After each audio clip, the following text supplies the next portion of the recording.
अस्सलाम वालेकुम नाज़रीन, वेलकम टू द शो बात कारोबार की। मैं हूं आपकी मेज़बान नताशा हसीब। नाज़रीन, मार्केट के सेंटिमेंट्स अगेन कल के सेंटिमेंट्स को फर्दर एग्जैजरेट करते हुए दिखाई दिया। आज के दिन हमने 56,500 साइकोलॉजिकल बैरियर अबव क्लोजर देखा, एक सेटल डाउन, एक कंसोलिडेशन प्रोसेस देखा। साथ साथ हमने ये भी देखा कि मार्केट के अंदर कल ज़बरदस्त तेज़ी देखी गई थी वीक के आगाज़ में, और आज मार्केट ने उसको फर्दर एक कंसोलिडेशन प्रोसेस को कंटिन्यू किया, और साथ साथ मार्केट ने 140 पॉइंट्स के इजाफे के साथ, यानी कि 142 पॉइंट्स के इजाफे के साथ मार्केट में क्लोजर रहा। 56,600 एंड देयर अबाउट क्लोजर था। इट मींस कि यहाँ पे मार्केट के सेंटिमेंट्स फर्दर इसलिए भी एक कंसोलिडेशन प्रोसेस की तरफ आ रहे हैं कि जो हमारे इन्वेस्टर्स हैं या वॉल्यूम्स हैं वो फर्दर जो है वो मार्केट को सेटल डाउन कर रहे हैं। और अब आज के दिन भी ये न्यूज़ है जो रात तक हमारे सामने वाज़ेह हो जाएगी। MSCI में कुछ स्क्रिप्ट्स हैवी वेटेजेस भी और स्मॉल कैप्स भी इंक्लूड होने जा रहे हैं। ये इंक्लूजन पाकिस्तान के लिए बहुत ज़्यादा एक पॉजिटिव इसलिए भी साबित होगी क्योंकि आफ्टर 6 इयर्स हमारी मार्केट के अंदर ये नंबर्स वापस आए हैं। इन नंबर्स की वापसी के लिए हमने बहुत इंतज़ार किया है, तो आफ्टर 6 इयर्स ये इंक्लूजन आएगा, और वो स्क्रिप्ट्स जो इंक्लूड होंगे तो कल के दिन आप उसमें फर्दर तेज़ी भी देखेंगे और एक अच्छा चेंज मार्केट के लिए भी होगा। इस वीक का ट्रेंड तो वाज़े तौर पे सेट है कि यही बुलिश ट्रेंड रहेगा, यही बुल रन्स कंटिन्यू रहेंगे, और बाकी के 3 ट्रेडिंग सेशंस में भी यही पॉजिटिविटी हम देखेंगे। फर्स्ट सेगमेंट देखते हैं।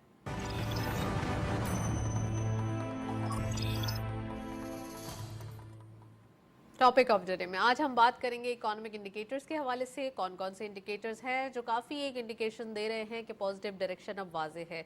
आज हम डिटेल डिस्कस करेंगे IMF टॉक्स के हवाले से। रिव्यू लास्ट रिव्यू है, लास्ट रिव्यू के अंदर कुछ कंसर्न्स हैं टैक्सेशन के हवाले से जो कि हमने कल भी कंटिन्यू किए थे, और आज भी हम इसको डिस्कस करेंगे कि टैक्सेशन के हवाले से जो हमें वो हिदायत दे रहे हैं उनके अंदर कौन कौन सी चीज़ें हैं जो हम ऑलरेडी अपने टैक्सेशन सिस्टम का हिस्सा बना चुके हैं। और साथ साथ हम बात करेंगे इंडस्ट्रियल रेवोल्यूशन के हवाले से, कौन कौन से चैलेंजेस हैं जिनको कटेल किया जा सकता है, कौन कौन से इश्यूज हैं जिनको थोड़ा सा अगर सेटल कर दें तो हमारी इंडस्ट्री में अगेन एक रेवोल्यूशन आ सकता है। We have very exclusive panel, खुशामदीद कहते हैं। हमारे साथ मौजूद हैं सैयद रज़ा हुसैन साहब, आप प्रेसिडेंट हैं Federal Bay Area Association of Trade and Industry के। खुशामदीद कहते हैं उन्हें। अस्सलाम वालेकुम Raza, welcome to the show. और हमारे साथ मौजूद हैं परवेज़ मद्रास वाला, आप इंडस्ट्रियलिस्ट हैं और बिजनेसमैन भी हैं, उनको भी खुशामदीद कहते हैं। अस्सलाम वालेकुम sir, welcome to the show. और अब से कुछ देर बाद मौजूद होंगे हमारे साथ आबिद अली हबीब साहब, आप फॉर्मर डायरेक्टर हैं पाकिस्तान स्टॉक एक्सचेंज के, उनको वो भी कॉल पे होंगे तो उनको भी खुशामदीद कहेंगे। प्रोग्राम का बाकायदा आगाज़ करूंगी परवेज़ साहब से। परवेज़ साहब, आप क्या समझते हैं इकोनॉमिक इंडिकेटर्स कितने ज़्यादा पॉजिटिव डायरेक्शन में हैं कि आज MSCI इंक्लूजन की भी न्यूज़ आ रही है, आज हमारे सामने IMF का रिव्यू भी पॉजिटिव डायरेक्शन में है, और आज एक हमारे जो डिप्लोमेटिक या सोशल रिलेशनशिप हैं कंट्रीज़ के साथ वो भी बड़े पॉजिटिव डायरेक्शन में। What's your take? देखें नताशा, आज का टॉपिक बहुत अच्छा है, बड़ा रेलेवेंट है आजकल के हिसाब से। जो आजकल इकोनॉमिक एक्टिविटी चल रही हैं और जो पाकिस्तान में IMF की टीम भी आई हुई है और जो डिस्कशन हो रही हैं और जो स्टॉक मार्केट में आजकल जो बुलिश ट्रेंड देखने में आ रहा है जो पिछले कुछ दिनों से बहुत अच्छा परफॉर्म कर रहा है जी। और ये सारे इसलिए कि इकोनॉमिक स्टेबिलिटी की तरफ जाने की जो इंडिकेटर्स आए हैं, जो IMF ने जो अभी पाकिस्तान को अंडरस्टैंड किया है। देखें ना, IMF ने कितना अच्छा पाकिस्तान की टीम ने उसको कितना अच्छा पाकिस्तान को प्रेजेंट किया है कि दे हैव एग्रीड कि भाई हम कोई नया टैक्स नहीं लगाने देंगे, और दे हैव एग्रीड कि भाई जो हमने टैक्सेशन के जो टारगेट दिए हैं वो हमने IMF के साथ डिस्कस किए हैं कि वो हम मीट करेंगे। और मेरे ख्याल में जो है ना, हमारी जो टीम है इस वक्त, जो टीम है वो चैलेंजेस को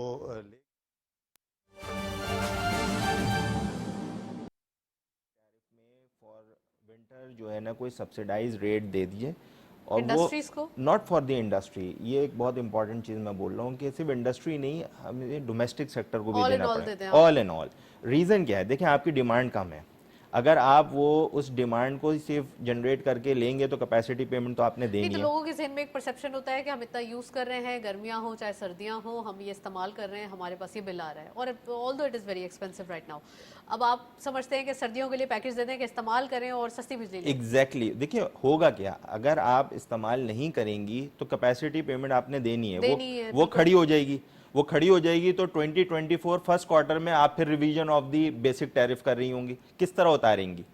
देखें, सर्कुलर डेट में तो पैसे अब जा नहीं सकते। आप चाह रहे हैं कि वो चाहे वो घर के चूल्हे हों, चाहे वो आपके गीजर्स हो, चाहे वो आपके एवरीथिंग जो है वो इलेक्ट्रिक हीटर हीटर्स हो, पे आ हाँ। जाए, आपको एक सब्सिडाइज रेट इलेक्ट्रिसिटी का मिल जाए, उससे होगा क्या, आपकी गैस राइट। कंजम्पशन जो है वो कम हो जाएगी। जब गैस कंजम्पशन डोमेस्टिक सेक्टर से और जनरल प्रोसेस इंडस्ट्री से कम होगी तो आप उसको फिर इंडस्ट्री में दे सकते हैं। राइट। परवेज साहब, इन्होंने बड़ी एक अच्छी राय दी है और उन्होंने कहा है कि अगर विंटर सीजन है, विंटर सीजन में एक सब्सिडाइज रेट या फिर एक incentive point of view, subsidise तो हम नहीं कहेंगे क्योंकि आईएमएफ में we are not allowed, but अगर थोड़ा सा इंसेंटिवाइज करके हमें ये पैकेज दिया जाए फॉर विंटर सीजन, तो आपकी इंडस्ट्रीज भी बहुत ज़्यादा परफॉर्म करेंगी अच्छा, और डोमेस्टिक वाले भी खुश हो जाएंगे। देखिए ये तो मैं इसके ऊपर तो मैं आपको बता सकता हूँ, और मगर ऐसा पाकिस्तान में कभी होगा नहीं। ये आप अगर कह दें ना तो हम सर, बड़े डिस्कशन अनपॉपुलर डिसीजंस लिए जा रहे हैं, ये तो आप ना ही करें तो ये बेहतर है। ड्राइंग रूम डिस्कशन के लिए तो बहुत अच्छी बात है कि हम ड्राइंग रूम में ये बातें सोच सकते हैं, मगर ये पाकिस्तान में इम्प्लीमेंट नहीं हो सकता। सर, एसआईएफसी कभी सोचा था आपने? नहीं, एसआईएफसी पे भी मैं आता हूँ। पहले आपने इलीगल इमिग्रेंट्स का सोचा था कभी? अब हो रहा है तो ये भी हो सकता है सर, व्हाई नॉट? देखें मैं आपको बता, पहले एसआईएफसी पे आ जाते हैं, मैं उसकी थोड़ी निटी-गिटीज़ में जाता हूँ। एसआईएफसी बहुत अच्छा एक गवर्नमेंट का एक इनिशिएटिव है, बहुत अच्छा, मगर उसमें क्या है कि उसमें हम बड़े प्रोजेक्ट्स कर रहे हैं। एसआईएफसी में आपका एक जो गवर्नमेंट का जो मेन जो है ना ऑब्जेक्टिव क्या है कि एनर्जी है, ठीक है ना, वो है गवर्नमेंट ने एनर्जी, मिनरल्स, ठीक है ना, आपका कोल माइनिंग, ये सारा एसआईएफसी में डाला हुआ है।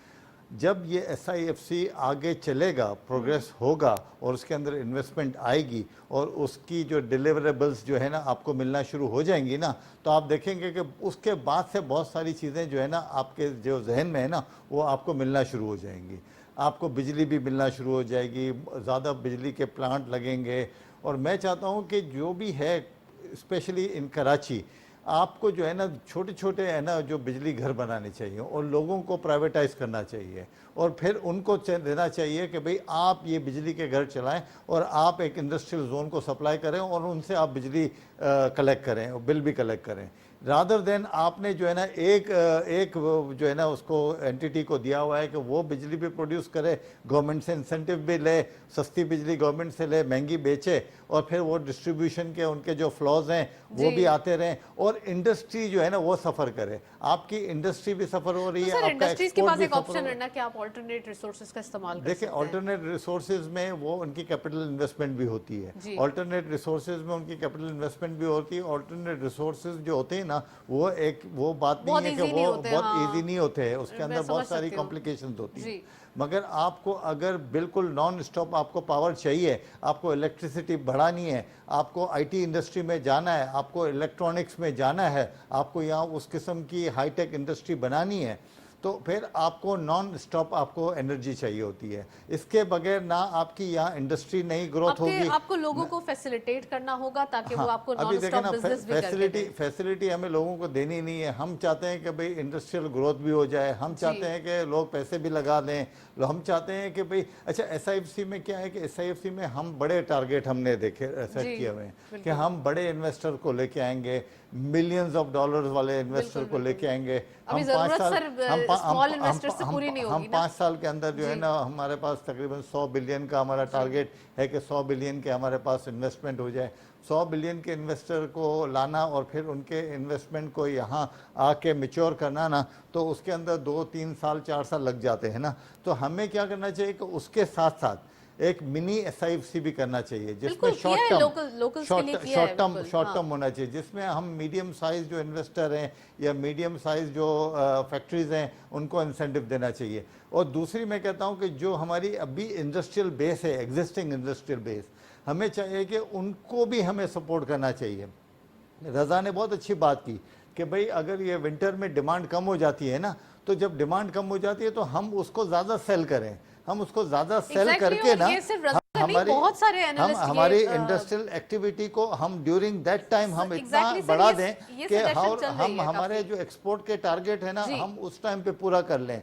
देखें ना, अगर फर्ज करें कि आपको बिजली नॉन स्टॉप मिल जाती है ड्यूरिंग लेट्स से 3 मंथ्स या 4 मंथ्स, और कोई गारंटी दे देता है कि मैं 4 मंथ आपको ये बिजली इस भाव में दूंगा और नॉन स्टॉप दूंगा, तो वो क्या करेगा कि वो कहेगा कि चलो मैं एक इन्वेंट्री मेंटेन करके रख लूंगा या मैं जल्दी से कर लूंगा और मैं अपने export target during that time में कर लूंगा, तो कितनी अच्छी बात है। सर ये तो बहुत अच्छी बात है, बट बिजनेस कम्युनिटी कभी हैप्पी नहीं हो सकती, ये आप छोड़ दें क्या, वो कभी आपको बोलेंगे वी आर सेटिस्फाइड। देखें जो भी अगर आज जो पाकिस्तान को टैक्स दे रहा है ना वो बिजनेस कम्युनिटी दे रही है। आज जो चीज़ें पाकिस्तान में चल रही हैं ना वो बिजनेस कम्युनिटी की वजह से ही चल रही हैं। अभी स्टॉक मार्केट में जो आपका आजकल जो परफॉर्मेंस हो रही है ना, वो जो फैक्ट्रीज या वो जो इंडस्ट्रीज जो परफॉर्म कर रही है ना वो पाकिस्तान की कंपनी है ना, जो परफॉर्म कर रही है। तो आज आप देख रहे हैं पॉजिटिव साइन ना, बुलिश ट्रेंड देख रहे हैं। तो ये किसकी वजह से हुआ है? इसकी वजह से हुआ है ना कि पाकिस्तान में डॉलर की स्टेबिलिटी आई, इकोनॉमिक इंडिकेटर अच्छे लगे तो वो इंडस्ट्रियां परफॉर्म अच्छी करने लगी, ठीक है ना। बाहर का जो फॉरेनर्स जो देखते हैं ना उसके सेंटिमेंट्स भी अच्छे हो गए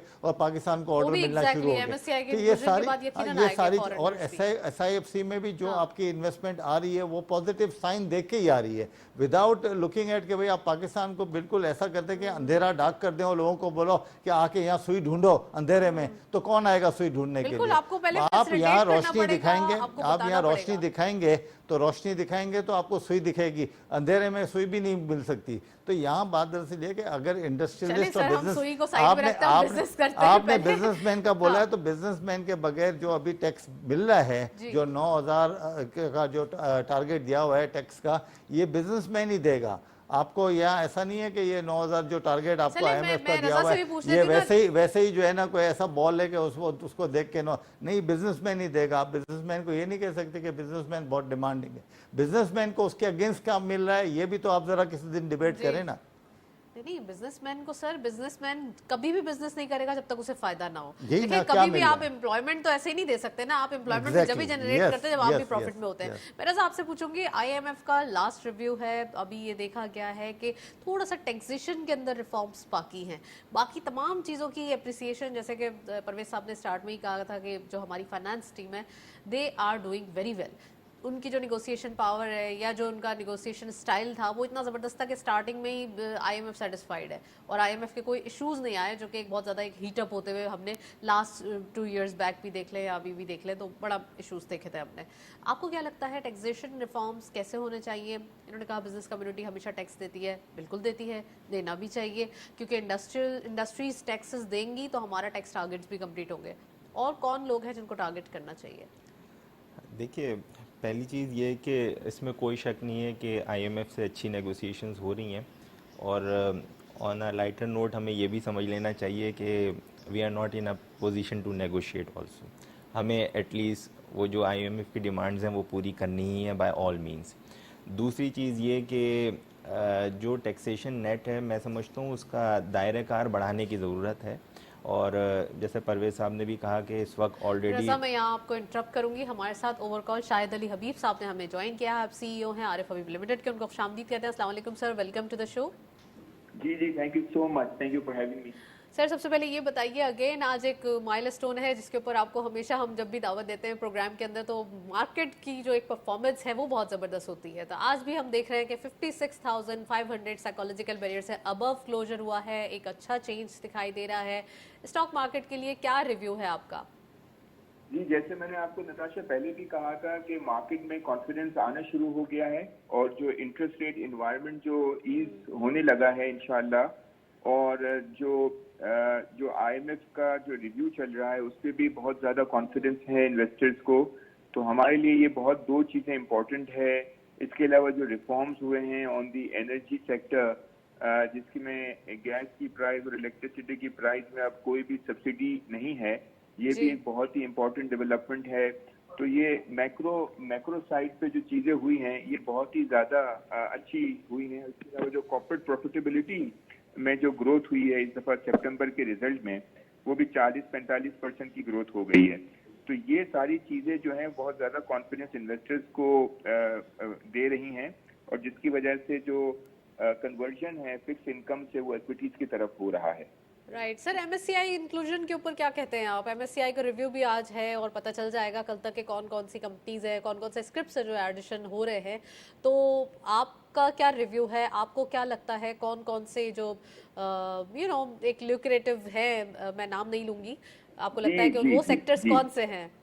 जी जी, जो ब्लू चिप कंपनीज हैं उनका जो है वो वेटेज बढ़ जाएगा, तकरीबन 1% फर्दर वेट जो है वो कहते हैं कि अराउंड बढ़ सकता है, जो कि अभी 2.6% फ्रंटियर मार्केट में है, तो उसमें थोड़ा सा इंक्रीज हो सकता है। तो इसकी वजह से हमारा जो पैसिव फंड्स हैं फॉरेन पोर्टफोलियो इन्वेस्टमेंट, वो थोड़े से और इन्फ्लो आना शुरू होगा हमारी मार्केट में।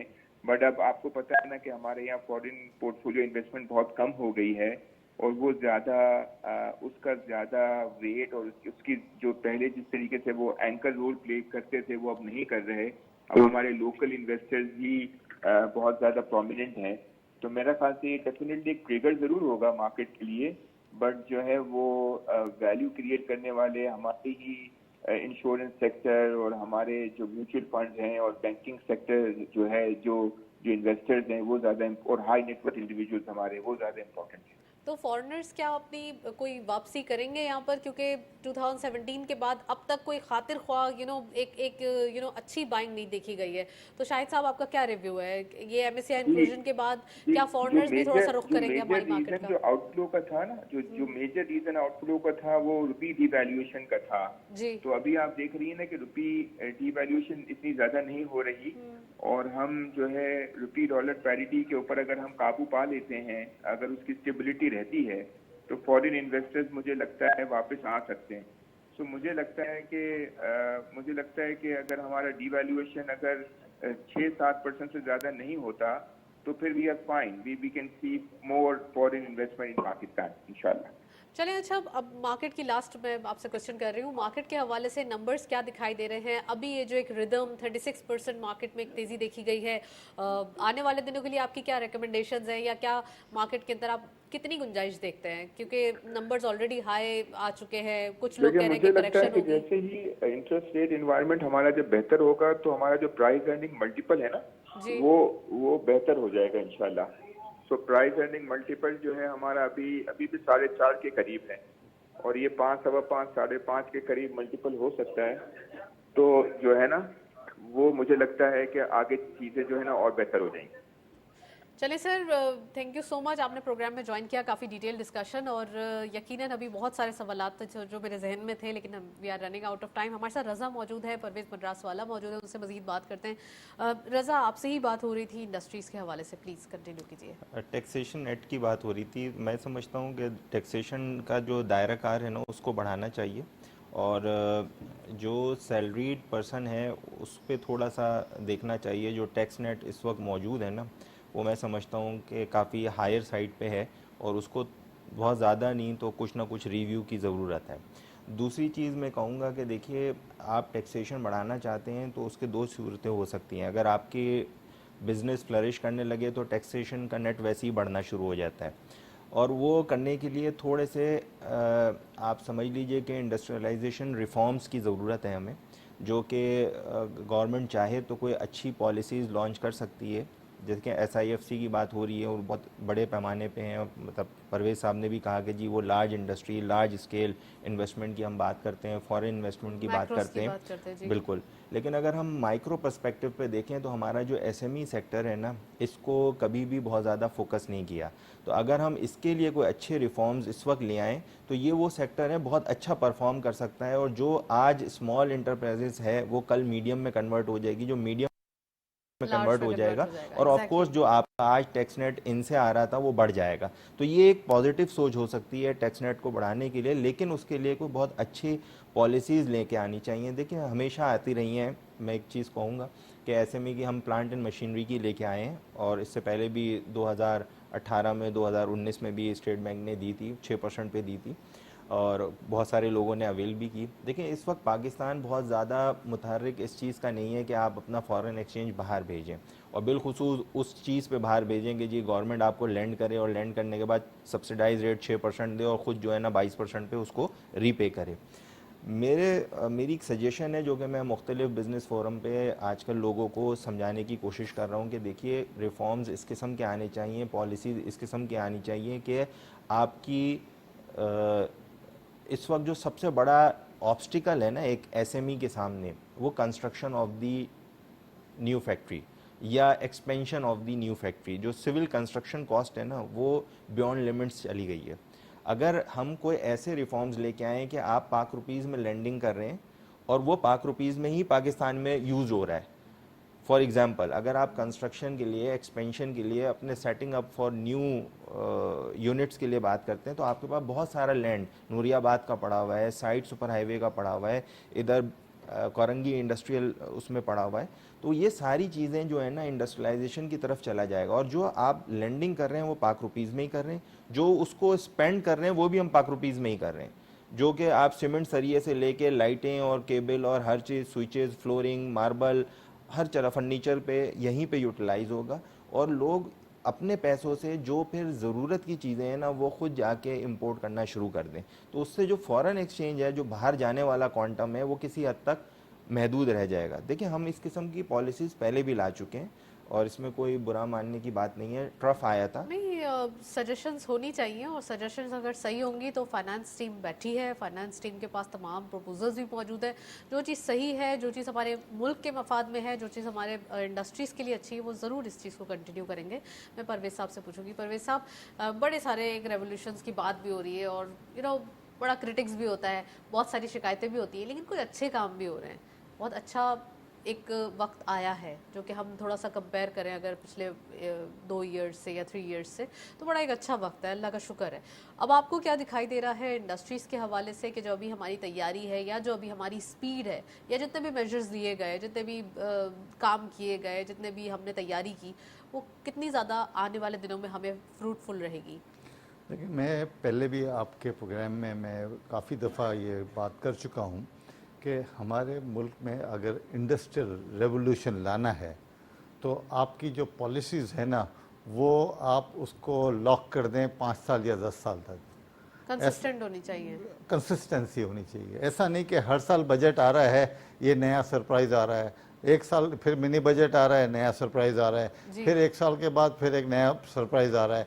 आप एक इन्वेस्टर जो इन्वेस्ट कर रहा है वो क्या प्लानिंग से करेगा, उसके पास क्या ऐसा एक मैजिक बॉल होगा कि वो उसको पहले से देख ले कि गवर्नमेंट अगले साल में ये करने वाली है।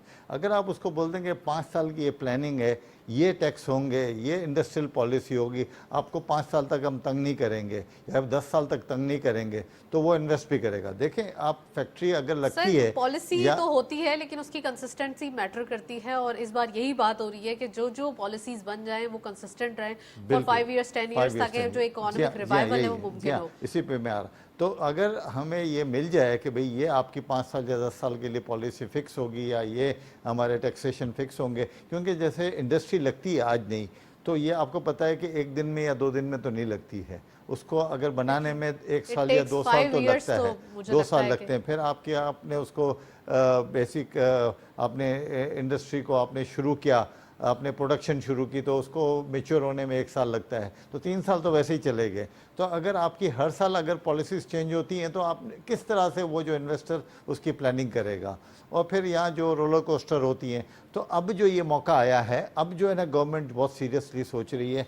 अब जो हमारे स्टेक होल्डर्स हैं, जो हमारे जिनके पास ये पावर्स हैं, वो ये सोच रहे हैं कि अब ये करना चाहिए, जो SIFC में जो प्लानिंग हो रही है इसको ट्रांसलेट करना चाहिए स्मॉल एंड मीडियम साइज़ में भी, इसको ट्रांसलेट करना चाहिए जो जितनी भी इंडस्ट्रियल है ना, जो BMR में भी करना चाहता है, जो एक्सपेंशन में जाना चाहता है, उनको वो ये सॉफ्ट टर्म लोन देने चाहिए। हमें जो है ना हमारा जो इंटरेस्ट रेट है ना उसको नीचे लाना चाहिए। और दूसरी जो मैं बात कर रहा हूँ कि अगर एक एंटिटी, अगर आपका उसको सॉफ्ट टर्म, लेट्स से कि भाई आप उसको रुपीज़ में दे रहे हैं, आप उसकी फैक्ट्री कोलेट्रल में रख लें और उसको रुपीज़ में दें, और रुपीज़ में बहुत ही अच्छे क्रेडिट में पैसे दे के और उसको बोलें कि आप अपने करो, और लोकल आपको परचेज़ करने पड़ेगा। आप वो चीज़ें बाहर से नहीं खरीद सकते हो, लोकल परचेज़ करो तो आपकी लोकल इंडस्ट्री भी चलेंगी, आप कंस्ट्रक्शन करके और आप करो, और उसको सॉफ्ट टर्म में दे दो कि आप ये प्लांट एंड मशीनरी, जो रिक्वायर्ड प्लांट एंड मशीनरी वो आप मंगाएं, और उसको आप 5 साल के अंदर पेमेंट करें। आपकी बात से एक बड़ी अच्छा मेरे जहन में सवाल आया है, वो ये कि हमारे पास ये जो आपने कहा ना कि हमारे लोकल से सबसे ज़्यादा एक डिमांड, उन्हीं की डिमांड को उन्हीं को फुलफिल किया जाए। हमारे पास ये बड़ा एक अच्छा हम कह सकते हैं कि ऑप्शन है जिसको सबसे पहले हम अवेल कर लें, वो ये कि लोकल हमारी जो डिमांड है उसको लोकली फुलफिल फिल किया जाए, हम सब्सटीट्यूट क्यों नहीं निकालते? और दूसरा ये कि अभी जो बिजनेसेस जॉनरा चल रहा है थोड़ा सा डिफरेंट आया है, इस जॉनरा के अंदर कौन से सेक्टर हैं आपको जो डोमिनेंट लगते हैं कि उन सेक्टर के अंदर आपको लगता है कि बिजनेसेस ज़्यादा जनरेट होंगे, या फिर SIFC को देख लें या कोई और हमारे पास जो भी एफिशिएंसी है? देखें, अगर आप ये पॉलिसी लेके आए ना, तो अगर आप वो फंड्स अवेलेबल कर दें ना लोगों को कि भाई आज आप फैक्ट्री लगाओ, आपको ये हम फंड्स देते हैं, और फिर इसके अंदर ये कंडीशन होगी कि आप उसको जो भी यूज़ करोगे फैक्ट्री बनाने में, बहुत बड़े पैमाने पे कोई हाँ इंडस्ट्री जो लगे, भी है, स्मॉल मैं कैप्स तो में ये बात कह रहा हूँ करें कि देखें, आइडेंटिफाई, आप सेक्टर आइडेंटिफाई, पहले भी मैं कहता हूँ कि भाई हमारे यहाँ जो इम्पोर्टेड जो आइटम्स है ना, उसको आपको सब्सटीट्यूट करना है। पहले तो आप उसको टारगेट करें कि हमें इम्पोर्ट सब्सटीट्यूट इंडस्ट्रीज यहाँ लगानी है। आपने उनको टारगेट कर लिया, उनको आपने इंसेंटिव देना शुरू कर दी, उनके लिए वो जो इंडस्ट्रियल पॉलिसी है ना, उसको सस्टेन करने के लिए वो पॉलिसी बनाए 5 साल 10 साल की, ताकि वो 5 साल 10 साल में हम वो जो इम्पोर्टेड आइटम है ना, उसका सब्सटीट्यूट तैयार कर लें और उसको उस पोजीशन पे लेके आएँ कि वो ना कि लोकल लोगों को वो सर्व करें, बल्कि वो उस पोजीशन पे आ जाएं कि वो एक्सपोर्ट भी करना शुरू कर दें। तो उसके दो फ़ायदे होंगे, एक तो ये होगा कि आपका इंपोर्ट कम हो जाएगा, इंपोर्ट सब्सटीट्यूट मिल जाएगा, और दूसरा क्या है कि वो उस पोजीशन में 5 साल में आ जाएगा या 6 साल में कि वो अपनी प्रोडक्शन की जो कैपेसिटी है ना एक्स्ट्रा, वो एक्सपोर्ट भी कर सकेगा। बिल्कुल, और फिर एम्प्लॉयमेंट जनरेट होगी, तो आपकी एम्प्लॉयमेंट जनरेट होगी, आपको रेवेन्यू मिलेगा, आपका एक्सपोर्ट के नंबर्स बढ़ेंगे और आपका जो डॉलर्स पे जो रिलायंस है ना, वो भी कम हो जाएगी। राइट, ये तो मैं रजा से भी पूछना चाहती हूँ। रजा, सेक्टर्स कौन से हैं जो आपको लगता है, क्योंकि आप भी एक एसोसिएशन के प्रेसिडेंट हैं और उधर काफ़ी बिजनेसेस होते हैं टेक्सटाइल के हवाले से मैंने देखे हैं, तो आप क्या समझते हैं कि कौन से बिजनेसेस हैं आजकल जिसमें ज़्यादा रूम है, जो ज़्यादा डिमांड भी है, लोग आएँ, खासकर न्यू इन्वेस्टर या फिर जो एक एंटरप्रेन्योर्स हैं जिनके जहन में है कि कुछ ना कुछ करें? प्लीज़ बताइए। देखिए, इसमें मैं समझता हूँ कि इंजीनियरिंग सेक्टर को हमने हमेशा, इंजीनियरिंग और मैन्युफैक्चरिंग का जो सेक्टर है ना, ये नेगलेक्टेड रहा है और इसको बहुत ज़्यादा प्रमोट करने की ज़रूरत है। आईटी को ऑलरेडी गवर्नमेंट ने बहुत ज़्यादा किया है सपोर्ट, मैं समझता हूँ मज़ीद और सपोर्ट कर लें तो वो बहुत अच्छा सेक्टर है जो कि एक एक्सपोर्ट की तरफ जा सकता है। जैसे परवेज़ साहब ने भी कहा और मैंने भी अपनी गुफ्तगू यहीं से स्टार्ट की थी कि देखिए, एसएमई को ग्रोथ मिलनी चाहिए।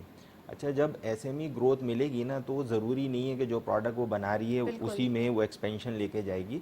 हमें सिर्फ इस चीज़ को मटेरियलाइज़ करने की ज़रूरत है कि जो सॉफ्ट लोन्स देंगे या जो पॉलिसीज़ लेके आएंगे वो इस तरह की होनी चाहिए कि लैंडिंग ₹5 में हो और यूटिलाइजेशन भी ₹5 में हो।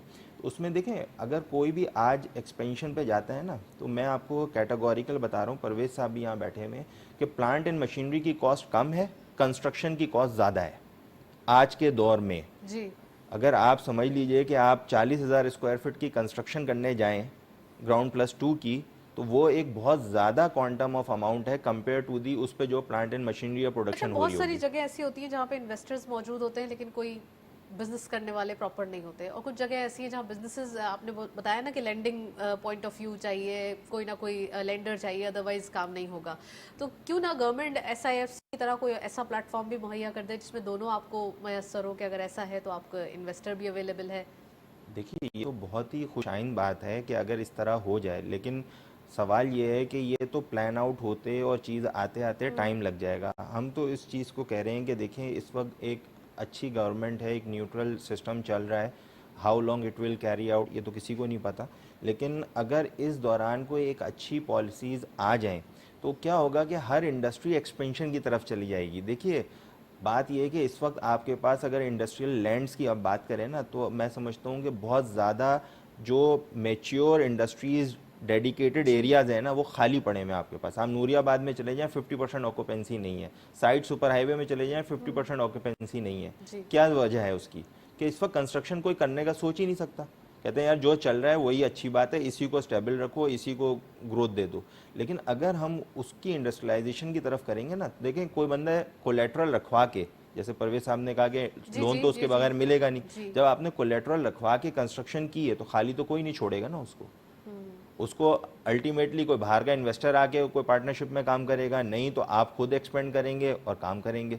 तो ये सारी चीज़ें आपकी जनरल एम्प्लॉयमेंट इंक्रीज़ होगी, आपके लिए एक बहुत अच्छा चांस है कि बहुत सारे लोग ऐसे होंगे जो एक्सपोर्ट की तरफ चले जाएंगे। आपका इंजीनियरिंग सेक्टर के एक्सपोर्ट ऑलमोस्ट ज़ीरो है, कोई बहुत ज़्यादा एक्सपोर्ट नहीं है।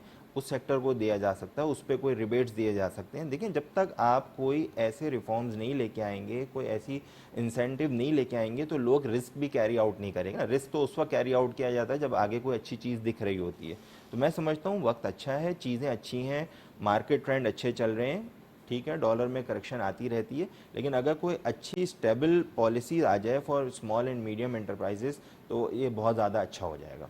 राइट इसके लिए अगेन एक पॉलिसी रिक्वायर्ड है और उसके ऊपर काम करना ज़रूरी है। परवेज साहब, एक तो इन्होंने बड़ा अच्छी बात की कि कोलेट्रल के साथ लोन, जो कि आपने भी बात की, तो फिर प्रॉब्लम क्या है? ये तो अवेलेबल होता है, इस पर तो बैंक्स भी राज़ी होते हैं। देखें, अभी जो लोन लेना जो है ना, वो ये है कि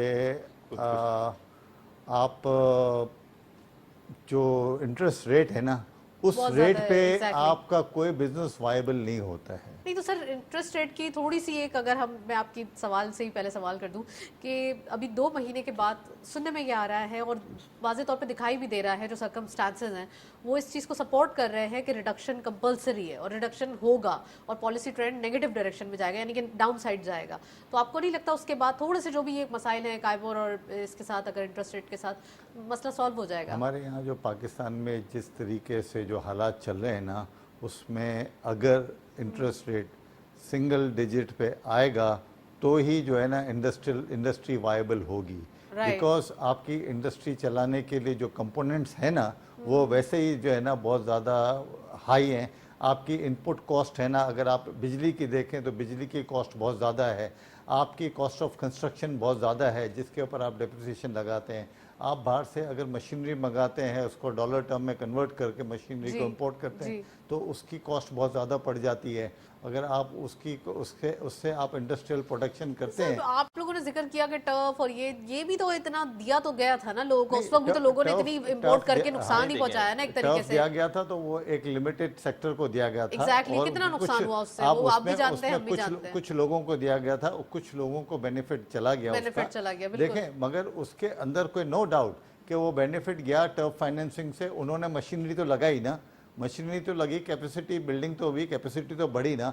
अब कैपेसिटी बढ़ने से अगर हमने उनको ज़्यादा दूसरा साथ नहीं दिया, देखें ये तो है ना कि आपने आधे रास्ते में उनको छोड़ दिया, ये पैसे दे दिए, मशीनरी मंगा दी और फिर आधे रास्ते में आपने क्या गैस के टैरिफ बढ़ा दिए, बिजली के टैरिफ बढ़ा दिए, तो आपने उनकी मशीनरी तो आइडियल कर दी ना। मशीनरी तो आइडियल पड़ी हुई है। इंटरनेशनली रिसेशन था, वो आप भी जानते हैं, हम भी जानते हैं कितना ज़्यादा एक डिफ़िकल्ट टाइम आए, खासकर कोविड के बाद। हम ये देखते हैं कि इंटरनेशनली पूरा जो खासकर ऑयल प्राइसेस की बात करें या गैस टैरिफ्स की बात करें, हम भी कितने बुरे हालात में थे, डिफ़ॉल्ट के खतरात थे। अब अल्लाह अल्लाह करके तमाम मामला सेट हो गए हैं और फिर भी अभी भी ऐसा नहीं है कि कोई कि मैजिक वॉन्ड है और सब। अभी अगर ऐसी ही स्पीड रही तो जाके कुछ अरसे बाद और फर्दर सही होंगे। तो आप क्या समझते हैं कि चलें, जो हुआ सो हुआ, अब नहीं रोते पास्ट को, आने वाले दिनों की तैयारी क्या है? आने वाले दिनों के लिए क्या मेजर्स? आने वाले दिनों में हमें जो है ना कंसिस्टेंसी लानी चाहिए इंडस्ट्रियल पॉलिसी में। नंबर 1, हमें इंटरेस्ट रेट को जो है ना बहुत ही ज़्यादा नीचे लाना चाहिए ताकि नई इंडस्ट्री आए, नए इन्वेस्टर आए और वो इंडस्ट्री लगाएं। देखें, जो रज़ा ने बात की ना कि अभी इंडस्ट्री कैसे होती है कि ज़मीन उसकी प्राइस सबसे आगे हाई है, अगर जो पहले ज़मीन लेगा तो उसके आधे पैसे तो उसमें ज़मीन में निकल गए, फिर इसके बाद जो पैसे बचे थे ना वो कंस्ट्रक्शन में निकल गए। अब वो क्या मशीनरी मंगाएगा तो उसको बैंक के पास जाना पड़ेगा, बैंक के पास जाएगा तो 25% 27% इंटरेस्ट। अगर वो रॉ मटेरियल इंपोर्ट के लिए बैंक के पास जाएगा तो 27% इंटरेस्ट। अगर रॉ मटेरियल की इनपुट कॉस्ट 27% की सपोर्ट हो सकती है कि लैंड के हवाले से ये सपोर्ट हो सकती है, 27% के इंटरेस्ट रेट पे 27% के इंटरेस्ट रेट पे अगर इनपुट होगी, रॉ मटेरियल होगा, तो ऐसा कौन सा बिजनेस है जिसके अंदर आपका ग्रॉस मार्जिन है ना वो 60 से 70% हो, जिसमें आप 27% बैंक को दे सकें और फिर इसके बाद बिजली का दे सकें और लोगों को आप सैलरी दे सकें। तो देखिए ये बहुत सारी, बिल्कुल सबसे पहले तो इसको कंट्रोल करना चाहिए। इससे बहुत ज़्यादा प्रॉब्लम हो रही है। आप सिर्फ इंटरेस्ट रेट को ये नहीं दे सकते कि भाई इन्फ्लेशन बढ़ गया या ये। दिस इज द रीजन, अगर हम इस साल का थोड़ा से स्टैटिस्टिक्स आप स्टार्ट से देखें और एंड तक, तो आपको जुलाई से लेके अब तक के जो इंटरेस्ट रेट है वो अनचेंज दिखाई देते हैं, क्योंकि गुंजाइश थी कि जब इन्फ्लेशन भी बढ़ रही थी सितंबर के अंदर, आपको याद भी होगा कि कहा यह जा रहा था इंटरेस्ट रेट बढ़ेंगे, लेकिन नहीं बढ़ाएगा, इसी वजह से कि नहीं बिजनेस कम्युनिटी को किसी ना किसी तरीके से रिलैक्सेशन दिया जाए। और अब ये कंडीशन है कि आने वाले दिनों के लिए यही तैयारी है कि रिडक्शन भी होगा, अब इन्फ्लेशन इन्फ्लेशन के नंबर भी थोड़े कूल डाउन हुए हैं आहिस्ता आहिस्ता करके। हम ये नहीं कह रहे कि बहुत एक कांस्टेंट नीचे आ गए, बिजनेस कम्युनिटी को कोई रिलैक्सेशन नहीं मिलता है 22% या 27% इंटरेस्ट रेट में। वो तो फिर अगेन मैं कहूंगी ना, बिजनेस जो है ना, बिजनेस इस पोजीशन पे हो गए, कोलैप्स हो गए, बंद हो गए, क्योंकि कोई भी 27% पे इंटरेस्ट दे के नहीं।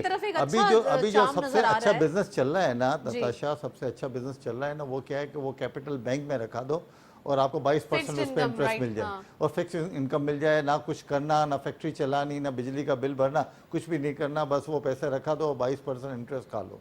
तो ये है कि अगर ये सिस्टम करना है तो उससे इंडस्ट्री तो नहीं लगेगी ना, उससे आपकी कैपिटल इन्वेस्टमेंट तो नहीं होगी इंडस्ट्री। आपको गवर्नमेंट को ये चाहिए कि भाई इससे क्या होता है कि ये लोग फिर डाइवर्जन हो जाती है, आपकी जो इन्वेस्टमेंट डाइवर्ट हो जाती है और लोग वहाँ इन्वेस्ट करना शुरू कर देते हैं। राइट, मैं रजा से पूछूंगी। रजा, अभी आप पिक्चर के उस तरफ से देख रहे हैं, अभी आपको सिर्फ अपने मसाइल दिखाई दे रहे हैं। अगर आप गवर्नमेंट के पास आके देखें तो गवर्नमेंट जब बैठते हैं और तमाम मसाइल को देखते हैं तो उन्हें भी दिख रहा है, जैसे हमारे कॉमर्स मिनिस्टर साहब और तमाम सब लोग, गौहर एजाज साहब, वो देख रहे हैं कि उन्हें पता है ये मसाइल है और इनको कैसे हल किया जाएगा। दिस इज़ द रीज़न कि इंटरेस्ट रेट को भी काबू किया गया और किसी न किसी तरीके से अब अनचेंज रख के आने वाले दिनों के लिए रिडक्शन की नवीद सुनाई गई। स्टेट बैंक ऑफ पाकिस्तान ने भी ये बयान दिया कि आने वाले दिनों में रिडक्शन ज़रूर होगी क्योंकि इसके बगैर गुजारा नहीं है। बिजनेसेस को भी लेके चलना है लेकिन मुल्क के हालात को भी लेके चलना है। हमारी एक पूरी finance ministry day and night इसीलिए काम कर रही है कि उन्हें पता है कि ये काम करना है हमें। अब आपको क्या दिखाई दे रहा है इस मसाइल को, इस तरफ से और उस तरफ से, दोनों तरफ से देखें आप, और फिर बताइए कि हमारे जो मसाइल हैं वो इतनी जल्दी सॉल्व हो सकते हैं या ऐसी स्पीड में हम काम करेंगे तो सालों लगेंगे हमें फिर भी सही करने में? देखिए, इसमें तो कोई शक नहीं है कि जो गवर्नमेंट ऑफिशियल्स हैं, जो फाइनेंस के लोग हैं, वो यकीनी तौर पे कोई बेहतरी ऑफ पाकिस्तान के लिए देख रहे हैं और उसी तरह कर रहे हैं प्रमोट। और जाहिर सी बात है जो उनकी साइड है वो बहुत ज़्यादा, मैं समझता हूँ कि प्रॉब्लम इन द सेंस कि IMF का प्रेशर, फंडिंग, आपके मुल्क की अपने हालात और अपनी इकोनॉमिक सिचुएशन को मद्देनज़र रखते हुए गरीब तबका सबको देख के चलना चाहिए, इसमें तो कोई दो राय नहीं है। लेकिन मैं दोबारा कहूँगा कि हमें, देखिए जो परवेज साहब ने भी बात की कि कोई बिज़नेस 22% इंटरेस्ट रेट पे तो नहीं चल सकता, बल्कि ये इंडस्ट्रियलाइजेशन को डीमोटिवेट करने की ज़रूरत है कि कोई बंदा कुछ काम करने का सोचेगा ही नहीं, फिक्स इनकम में चला जाएगा। फिक्स इनकम से जो है ना मुल्क को नुकसान होगा। अभी आपके जो फिक्स डिपॉजिट है ना वो ट्रिलियंस में चले गए हैं। पाकिस्तान की तारीख की सबसे बुलंद सतह को टच कर दिया उन्होंने। देखिए, अब बात समझिए कि हम इन लोगों को इस चीज़ को समझना चाहिए कि कोई ऐसे रिफॉर्म्स की ज़रूरत है। जब मैं बात करता हूँ ना कि सॉफ्ट लोन्स की, तो मैं कायबोर की बात नहीं करता, मैं वो बात करता हूँ जो पहले भी माजी में पॉलिसीज़ आती रही हैं SMEs के लिए, और वो 6% फिक्स पे होती हैं, 6% इंटरेस्ट रेट पे होती हैं, लेकिन उसमें होती हैं वो प्लांट एंड मशीनरी के लिए। मैंने उसको थोड़ा चेंज किया। मैं सजेशन ये देता हूँ कि उसको इस वक्त कंस्ट्रक्शन कॉस्ट के लिए दिया जाए। तो जितनी आपके पास लैंड पड़ी है ना, देखिए ये लैंड ओपन लैंड नहीं है, ये सबकी एक्वायर्ड की हुई है, खरीदी हुई है। किसी ने 10 साल पहले खरीदी है, किसी ने आज खरीदी है, किसी ने 20 साल पहले खरीदी है, लेकिन फैक्ट्रियाँ नहीं बनी आज तक वहाँ पे। लेकिन अगर आप for the construction of industry, I am not telling के भाई construction of plaza, construction of shop, construction of anything, ये नहीं बात कर रहे। इंडस्ट्रियलाइजेशन को फरोग देना है तो आप वो लैंडिंग पाक रुपीज में कीजिए, वो पैसा पाकिस्तान में ही होगा, कहीं बाहर नहीं जाएगा, पाकिस्तान में ही सर्कुलेट करता रहेगा। और आपकी जब इंडस्ट्री लग जाएगी तो लोग अपने पैसों से जो इंपोर्ट करना है उस सिलसिले में चले जाएंगे। इससे आपकी जो स्केल ऑफ इकोनॉमी है, जो बैकबोन ऑफ पाकिस्तान है, वो स्ट्रांग हो जाएगी। देखें SME वो सेक्टर है, एग्जैक्टली। देखें जब एक फैक्ट्री लगती है ना, उसका सब वेंडर भी क्रिएट हो जाता है, मतलब एक वेंडर नहीं होता, दूसरे वेंडर हो जाते हैं, मतलब एक नई। और जब आप एक्सपेंशन पे जाते हैं ना, आप ग्लास बनाते थे तो कल जग बनाना शुरू कर देंगे, आप जग बनाते हैं तो आप डिनर सेट बनाना शुरू कर देंगे। It is a multipurpose. तो आपको फैसिलिटेशन इंडस्ट्री के लिए देनी चाहिए, दैट इज इररिलेवेंट ऑफ कायबोर। देखिए, और ऑटोमेटिक आपकी जॉब्स भी क्रिएट हो जाती हैं, खुशहाली तो आती है। अब बात समझिए, देखिए किसी के पास इंडस्ट्रियल प्लॉट पड़ा हुआ है, साथ में आज 8 करोड़ रुपए भी पड़े हुए, मैं समझाना चाह रहा हूँ आपको, बड़ी ओपन बात कर रहा हूँ। वो आज कोई 8 करोड़ रुपए का काम नहीं कर सकता, उसने जिंदगी भर किया, ये प्रॉपर्टी ली, बेच दी, ये किया, वो किया, ये कर दिया, उसने बोला आज बैंक में रखो और बैठ के आराम से खाओ। आज आप उसको अगर सॉफ्ट लोन देते ना, बोलता है यार ठीक है यार, मैं टिश्यू पेपर की फैक्ट्री लगा लेता हूँ, चलो मुझे तो कंस्ट्रक्शन मिल रहा है। जो पैसा उसके पास होगा वो अपना भी उसमें लगाया रहेगा, 2, 4, 5 करोड़ अपना पैसा लगा के कंस्ट्रक्शन करेगा, बाकी जो बच जाएगा वो मशीनरी में लगा देगा। इस तरह इंडस्ट्रियलाइजेशन हो सकती है। लेकिन अगर आप कहेंगे जी हम कायबोर बेस ही कोई फैसिलिटी देना चाहते हैं तो वो तो कोई फैसिलिटी नहीं, वो तो आज भी आप बैंक के पास चले जाएं आपको लोन मिल जाएगा, लेकिन कौन लेगा 25% पे 27% पे, ये तो वाइबल ही नहीं है ना। 25% अगर बैंक को देना है तो वही बात हुई ना, 40% आपको कमाना होगा तो 25% आप देंगे ना। आज कौन सा ऐसा कारोबार है जो आप 40% पे कर सकते हैं? फिर कंपेटिटिवनेस इतनी ज़्यादा बढ़ जाती है कि रीजन में कंपेटिटिवनेस बढ़ाने के लिए बहुत काम करना ज़रूरी है। परवेज साहब, बड़ा ही एक अच्छी डिटेल डिस्कशन हुई इंडस्ट्रीज़ के हवाले से, और ख़ासकर जो एक इश्यूज़ थे, जो चैलेंजेस थे, वो भी हमने हाईलाइट किए। अब आप इंटरनेशनल फ्रंट पे अगर देखते हैं हम एक्सपोर्ट्स के अंदर, तो कौन सी मार्केट है जिनमें चार्म दिखाई दे रहा है, जिसमें पाकिस्तान को एक अपना पार्ट लेना चाहिए और अपने चीज़ों को जो है मार्केट करना चाहिए? देखें, पाकिस्तान में अगर प्रोडक्ट बननी शुरू हो जाए ना, जो वो वाली प्रोडक्ट बननी शुरू हो जाए, जैसे मैंने पहले भी आपको प्रोग्राम में बताया कि दुनिया में हर कंट्री जो है ना, उसके पास हर चीज़ वो नहीं बनाता, और हर कंट्री जो है ना वो चाहता है कि मुझे जो अच्छी चीज़ मिले, सस्ती चीज़ मिले, वो ज़रूर लेगा। पाकिस्तान में एक अच्छा, सबसे अच्छा कहेंगे लेबर, एक बहुत अच्छी सस्ती लेबर है हमारे पास। हमारे पास जो एक्सेस है ना पाकिस्तान का, जो बीच में सेंट्रल लोकेशन है ना, वो बहुत अच्छी है कि हमारे पास जो है ना जियोलॉजिकल पोजीशनिंग बहुत अच्छी है कि अगर जो भी हम चीज़ एक्सपोर्ट करें या इंडस्ट्रियल बेस हमारा हो जाए ना, तो हमारे पास बहुत ही अच्छा बेस है कि हम गल्फ़ मार्केट को कैप्चर कर सकते हैं, हम अफ्रीकन मार्केट को कैप्चर कर सकते हैं, हम यहाँ से चले जाए तो सेंट्रल एशियन कंट्रीज़ को हम लोग है ना कैप्चर कर सकते हैं, हम थोड़ा इस तरफ से टर्की से आगे निकल जाए तो यूरोप को हम लोग देख सकते हैं। तो अब आप देखें कि हमारी जो पोजीशन है ना वो कितनी अच्छी पोजीशन है, अल्लाह ने हमें कितना अच्छा मुल्क दिया है, और हमारे पास हर टाइप का फल फ्रूट, हर तरीके का फल फ्रूट मिलता है, हमारे यहाँ मिनरल्स हर तरीके की हैं। तो हम अगर इंडस्ट्री बना दें, हम उनको कन्वर्ट करना शुरू कर दें और दुनिया को वो प्रेजेंट करना शुरू कर दें और वो चीज़ों को एक्सपोर्ट करना शुरू कर दें और हमारे मुल्क के लोगों के लिए भी अवेलेबल करना शुरू कर दें, और जो हमारे मुल्क की पॉपुलेशन है, जो अभी हम रिलाई कर रहे हैं, बाहर से चीज़ें मंगा रहे हैं, जो बाहर से जूसेस आ रहे हैं, बाहर से जो खाने पीने की चीज़ें आ रही हैं, बाहर से जो दालें आ रही हैं, बाहर से जो वीट के जो कंटेनर्स के कंटेनर आ रहे हैं, ठीक है ना, जहाज़ों के जहाज आ रहे हैं, वो तो हमारे लिए जहाज़ों के जहाज आ रहे हैं, तो वो क्या है कि हमारा जो कैपिटल है ना, फॉरेन जो एक्सचेंज है वो जा रहा है ना, बाहर जा रहा है ना, तो वो सारी चीजें हम क्यों नहीं यहाँ कर सकते, हम क्यों नहीं जो है ना हमारी लैंड को यूटिलाइज करके हम उसको मैकेनिकल उसमें जाएं और बड़ी बड़ी लैंड को डेवलप करना शुरू कर दे, तो इंशाल्लाह पाकिस्तान आगे बहुत तरक्की करेगा। Well, thank you so much. Parvez साहब हमारे साथ मौजूद थे, काफ़ी डिटेल एनालिसिस। रजा, आपका भी बहुत बहुत शुक्रिया, आज आप तशरीफ लाए। आज के दिन हमने डिटेल डिस्कशन की, इंडस्ट्रीज़ के जो मसाइल थे, जो चैलेंजेस थे, जो रिक्वायरमेंट्स हैं, उनको हमने कोशिश किया है कि हाईलाइट भी करें और उनके जो सोल्यूशंस हैं वो भी कोशिश की कि आज के प्रोग्राम में इसको डिटेल डिस्कस करें। That's it. इसी नोट पे प्रोग्राम को वाइंड अप करने इजाज़त दीजिए। अल्लाह हाफ़िज़।